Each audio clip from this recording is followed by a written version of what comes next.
Fever 1793, Epilogue, December 11th, 1793.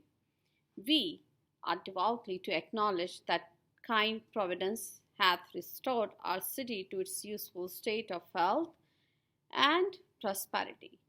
Petitions of Citizens to be Council of Philadelphia, 1793.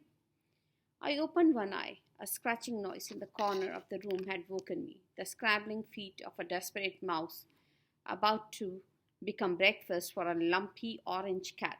I winced as Silas pounced. The squeaking stopped. I rolled over to look out the window. It was dark still. The faint call of a watchman could be heard down 7th Street, and few stars hung still in the sky. I burrowed beneath the warm weight of my quilt.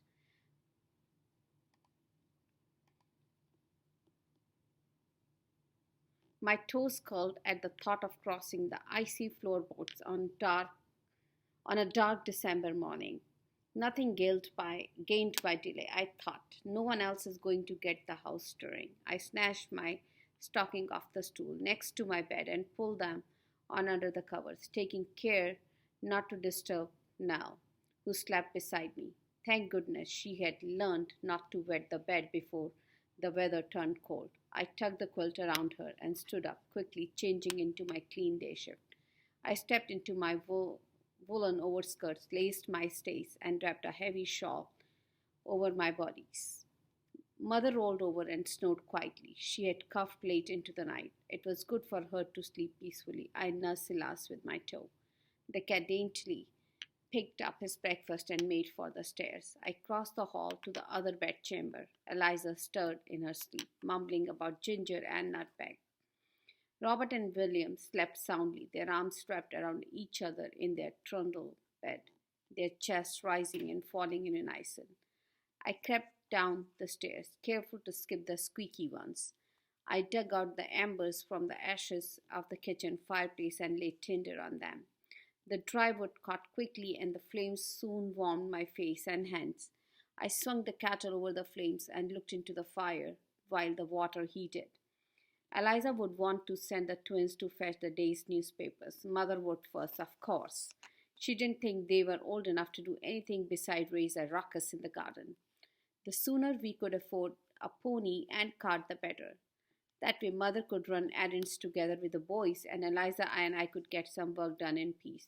It would be nice to finish putting by the mincemeat before the snow came for good. Nell still refused to leave my side, but I didn't mind.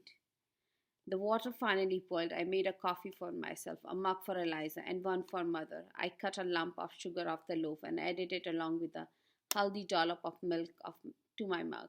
Being the first one awake did bring some privileges, I thought with a smile.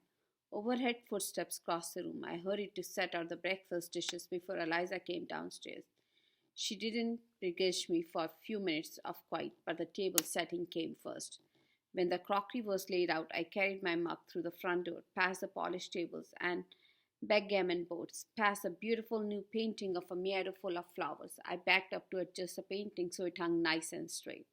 Nathaniel was coming along nicely. Mr. Peel said 3 years maybe 4, and he would be able to support himself. That wasn't long to wait. I opened the front door and sat on the step facing High Street. A lamplighter some blocks down reached up with a long pole to extinguish the street lamp. To the east beyond the river, the stars faded before the promise of a new day.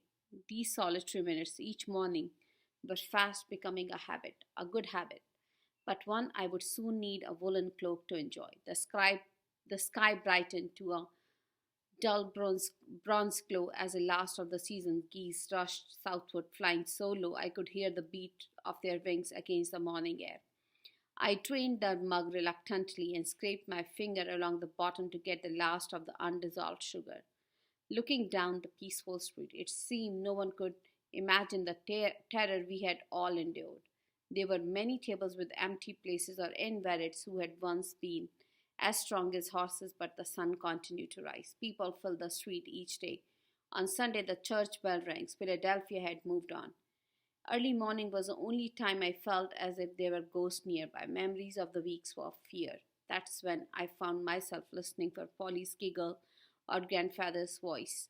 Sometimes they felt so close, close enough to tell me I should stop dawdling and get to work. I smiled at the mist faded, the yellow sun rose, a giant balloon filled with prayers and hopes and promise. I stood and shook the idleness out of my skirts. Day was begun.